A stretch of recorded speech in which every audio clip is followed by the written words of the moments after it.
Hi fellow video shooters, Oren from Awesome Shot Studios here with another quick video light review. Today I'll be focused on the Weeylite RB9 RGBWW LED light and comparing it with another popular camera mountable LED, the Aperture AL F7, as well as the RB9's little brother, the RB8 RGB light.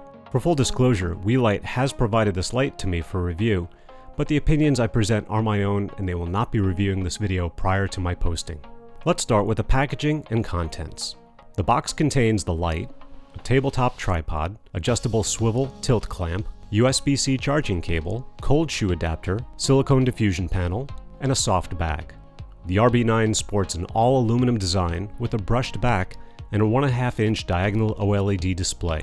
The 4 side buttons will take you through the menus and settings, and there's a nicely indented power switch on top so you don't accidentally power up. You'll find a 1/4-20 thread at the bottom and left side of the light, and a USB-C connection at the bottom. As a bonus feature, you can use the RB9 as a power bank, which will provide you 3000 mAh from its built-in battery. Physically, the light is a little bit smaller and thicker than a modern smartphone, and weighs in at about 9.5 ounces. So let's take a look at the app and see some of the features of the RB9. In the CCT mode, you can adjust the intensity and the color temperature from 2500 to 8500 degrees Kelvin. You can cycle through the presets and set your own color preset if you wish. In the HSI mode, you get a familiar color wheel as well as a saturation slider. The scene mode has 29 pre-programmed scenes, and you can control the intensity and speed of the effect in 3 steps: slow, normal, and fast. On a recent interview shoot where I wanted to add a pop of saturation to an accent wall, I was able to preview the effect from my camera position through the app. As for color accuracy, very little correction was necessary in the CCT mode, which means we don't have a significant green or magenta spike visible.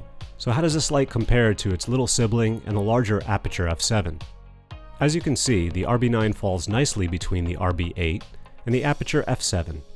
The built-in rechargeable battery of the Weeylite RB9 brings it within 1/10 of an ounce of the F7, but obviously a battery can easily add another 4 to 10 ounces, depending on its capacity.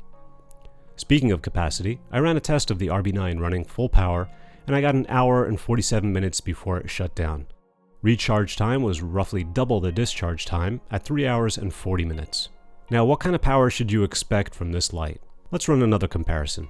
The deck of cards sized RB8 holds its own, mostly due to the fact that it doesn't have a warm white emitter, which take up more space on the RB9.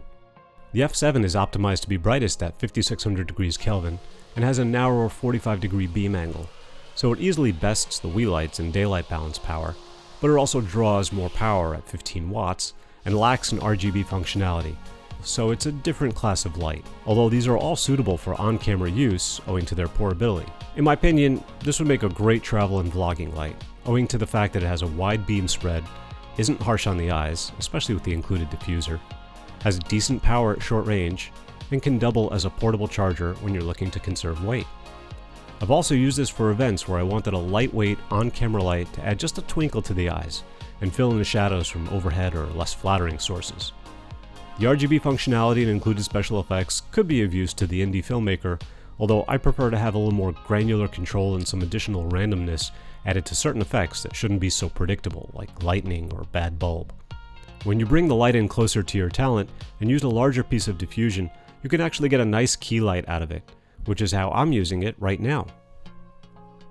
As always, I look forward to your feedback and experience with RGB lighting in your projects. If I was able to give you some useful information, then please click on that like and subscribe button so I can bring you more useful gear reviews in the future. Thank you and happy shooting.